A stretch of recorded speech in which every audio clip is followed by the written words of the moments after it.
I'm not going to lie, I went ham on this episode. A lot of week 12 quarterbacks, running backs, wide receivers, and even a streaming tight end that I like this week.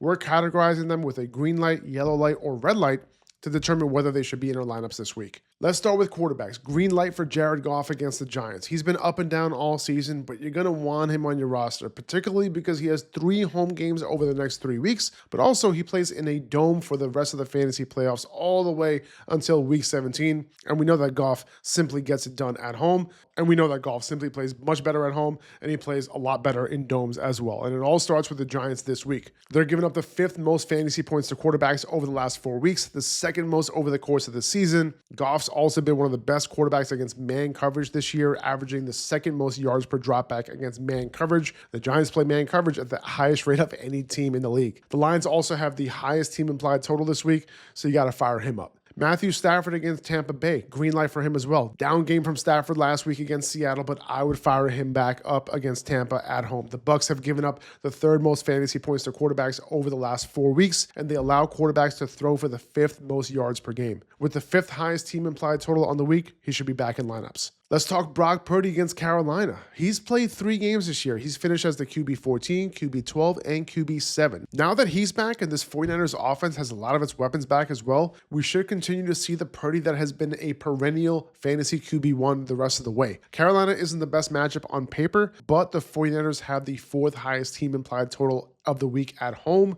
Also wanted this to kind of serve as a reminder that Purdy finishes as a QB1 way more often than not. He was the overall fantasy QB 10 last year in points per game. He's good to go. A few yellow light quarterbacks here. Sam Darnold against Tennessee, coming off a very rough game against the Rams, throwing 4 interceptions. But I'm cool throwing him in my lineup this week as a streamer against Tennessee. They've allowed the 4th most fantasy points to quarterbacks over the last 4 weeks, and Sam Darnold excels against 2 high safety coverage looks. He's 2nd in yards per dropback there, and the Titans play 2 high safety coverage at the 3rd highest rate in the NFL. The Seahawks have the 6th highest implied team total for the week, so feel free to throw Darnold back in your lineup. Jacoby Brissett against Jacksonville, he hasn't let you down at all. He's been playing really well in relief of Kyler Murray. He's actually averaging the 4th most fantasy points of any quarterback since he took over in week 6. Maybe he should just be a green light quarterback for this video. He goes up against the Jaguars defense, giving up the 5th most fantasy points per game to quarterbacks, including the 3rd most passing touchdowns per game. Brissett plays a lot better against teams who play more single high coverage because he's averaging 6.85 yards per dropback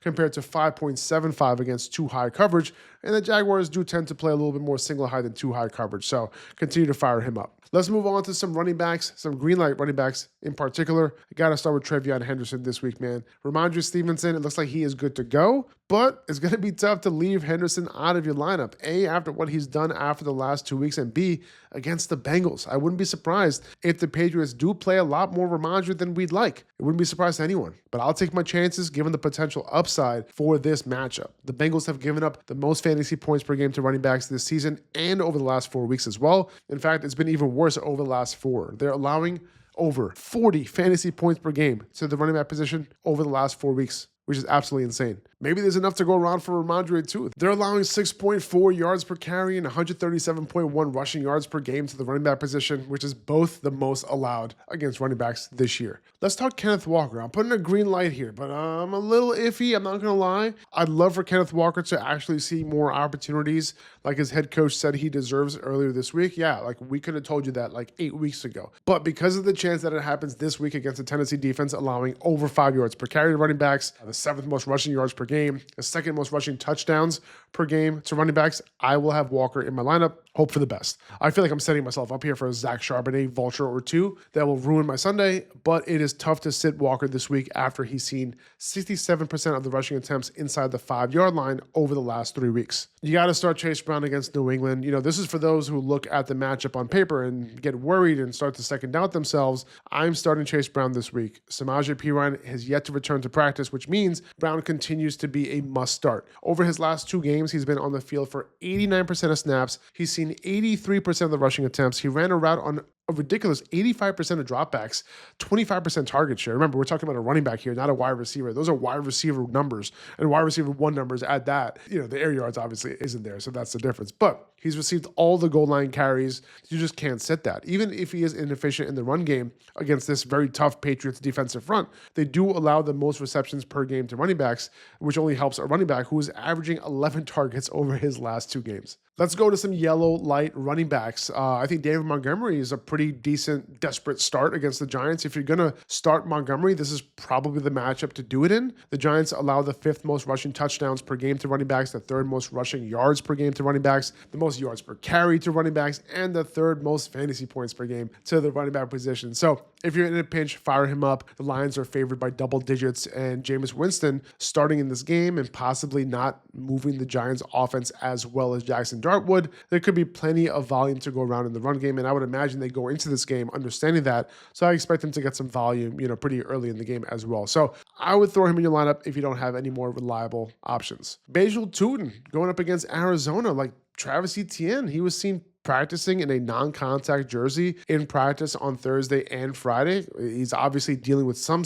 type of shoulder injury, but he's not on the injury report going into Sunday. Okay, so keep that in mind. Now, will he be limited given the fact that, by the way, Tuten's also off the injury report. He was practicing on a limited basis this week because of that ankle injury that he suffered last week. Thank God it's not a high ankle sprain. That's great news. But both of them off the injury report going into Sunday. Now, Tuten slightly more involved than Etienne in the first half last week. It was relatively 50-50 overall. Like if you kind of look at the big picture, we could see a lot of Tuten this week. The Cardinals have allowed the 8th most fantasy points to running backs over the last 4 weeks, and they've allowed more than 5 yards per carry during that time span as well. And with Tuten being very active near the goal line for the Jaguars, it's worth noting that Arizona has allowed the 3rd most rushing touchdowns to the position. Is there enough for both these guys? Maybe. And by the way, he's still less than 50% rostered on Sleeper. So I'd pick him up if he's still available in your league, even if you're not starting him this week. But if you're needy at the position and you're looking for some upside, I'd throw him in your lineup. Now, Breece Hall is a desperate start this week against Baltimore. Listen, not a lot of high hopes for the Jets, but Breece Hall remains a relatively solid option. If you don't have many options this week, I would consider Breece Hall. Baltimore has been way better on defense lately, but the offensive line for the Jets have simply been one of the better units this year, providing the 5th best yards before contact per attempt for Breece Hall, while the Ravens are kind of middle of the pack on defense in that same category.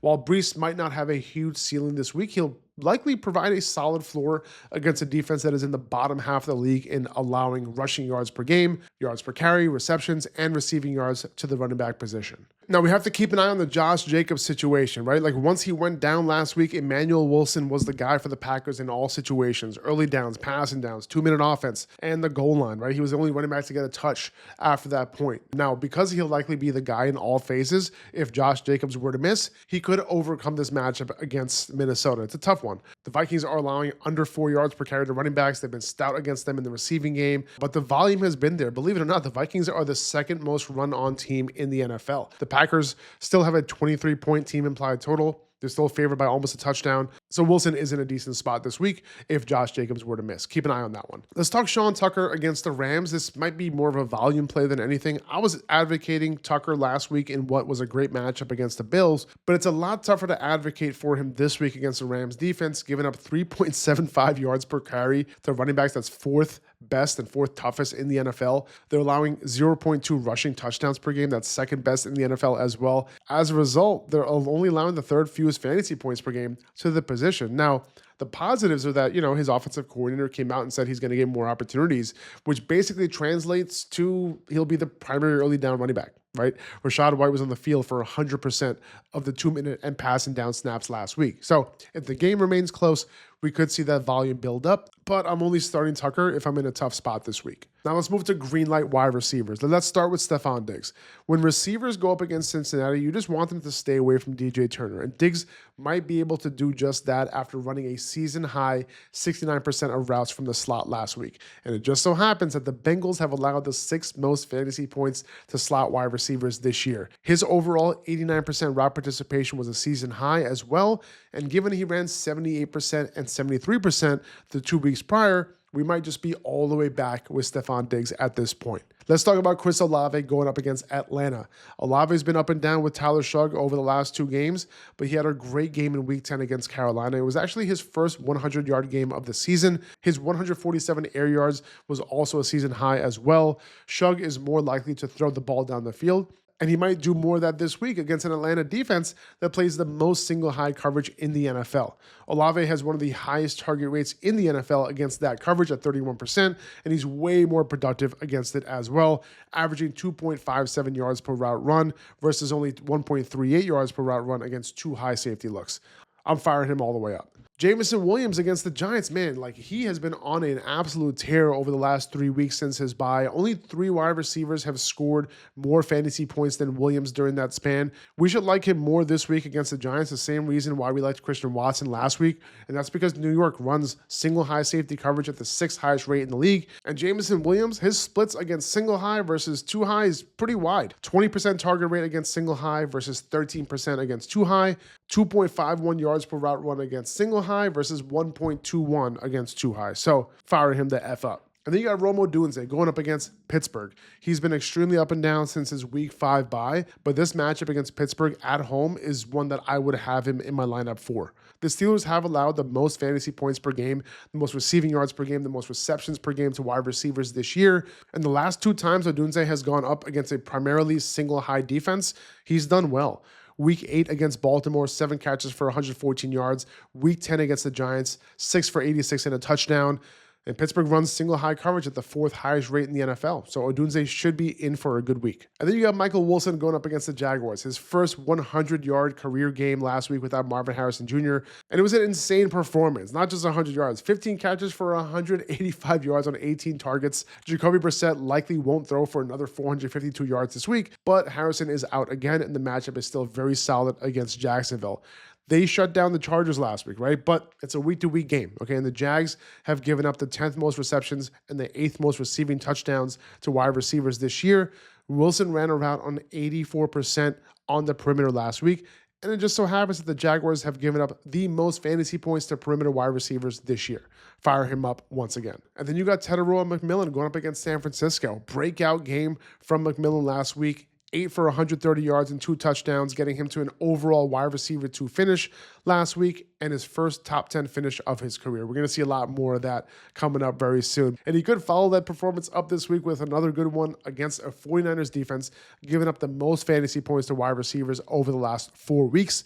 They're allowing the 4th most receiving yards, the 3rd most receptions to wide receivers this year, so make sure he's in your lineup this week. A few yellow light wide receivers like Michael Pittman going up against Kansas City. Very tough matchup on paper, as the Chiefs have allowed the 8th fewest fantasy points to perimeter wide receivers this year. But if you look at the individual matchups between him and Alec Pierce, Pittman tends to do a lot better against 2 high safety looks, which the Chiefs play at the 6th highest rate. Look at these splits. Pittman averages 24% target rate against 2 high versus 20% against single high. Okay, not that different. But then you got 2.32 yards per route run against 2 high versus 1.45 against single high. And yes, he was going up against the #1 single high defense in Atlanta in Week 10 when he just had 2 catches. So while I'm tempering expectations here because this is a tough matchup overall, I think schematically Pittman can overcome. So he'll be in my lineup. And then you got Alec Pierce also going up against Kansas City. Obviously, temper expectations for Pierce this week. You know, Pittman has something going for him in terms of safety looks, but Alec Pierce is in a tough spot this week. Now, he is on fire, right? So it's tough to bench him, so I likely won't, but we have to temper expectations here because of the matchup. The Chiefs are allowing the 8th fewest fantasy points to perimeter wide receivers, but their 2 high safety tendencies at the 6th highest rate is what should give us a bit of pause on Pierce this week. Here are what his splits look like. 3.44 yards per route run, which is bonkers, against single high coverage this year versus 1.38 against 2 high. And then 29% target rate against single high, only 1.38 yards per route run against 2 high. So it's hard to take Pierce out of my lineup, like I said, but just in case you have another good option, this gives you something to think about. Similar thing with Christian Watson going up against Minnesota this week. Great game by Watson last week against the Giants. We liked him because of their single high coverage nature. But this week he goes up against the Vikings defense that plays 2 high coverage more than any other team in the NFL. As a result, they've given up the 3rd fewest 20-plus yard passing plays this season, and that's kind of Christian Watson's game. 2.72 yards per route run and 19% target rate against single high coverage this year versus only 1.73 yards per route run and 13% target rate against 2 high coverage. So you might want to temper expectations on Watson this week because of it. Now, someone I'm putting in my lineup if I'm a little bit desperate, Luther Burden against Pittsburgh. I do like him. Don't be surprised if Burden has a better day than you'd expect. He's officially fantasy relevant. He took over the slot role last week from Olave and Zacchaeus. His next step is to run more routes on the outside, but he'd have to do that at the expense of DJ Moore. Whether that happens remains to be seen, but one step at a time, okay? Burden has been very efficient with his playing time this year, and now he's getting more of it, and the Steelers are giving up the 4th most fantasy points to slot receivers. So fire up Burden if you picked him up and you need someone with some upside. Let's talk Andrei Iosivas going up against New England. With Jamar Chase suspended this week, I think Iosivas becomes a little bit of a streaming option for you. Joe Flacco is going to have to sling it somewhere outside of just T. Higgins, with the Patriots likely scoring a lot against the Bengals defense, and the Bengals trying their best to play catch-up. We could end up seeing Gonzalez shadowing Higgins, so, Iosivas as Cincinnati's slot receiver, he's averaging 5.5 targets per game over his last 2 weeks, and that was with Chase in the lineup. So without him, you could see even more opportunity against the Patriots defense, giving up the 6th most fantasy points to slot wide receivers and the 2nd most over the last 4 weeks. And I got one tight end for you, and he's probably pretty obvious, right? If you need a streamer, I think playing a solid tight end against the Bengals is probably the move, right? Last week was the first week since week 4 that a tight end didn't score against Cincinnati, okay? That was the Broncos. The week before that, against the Vikings, 2 Vikings tight ends scored in that game. So I think it's worth a shot with Hunter Henry this week, despite him not being as involved in the offense on a consistent basis. That's going to do it for this episode, guys. Good luck this week. We appreciate you. Let's make it to the fantasy playoffs, baby. We'll talk soon. See you later.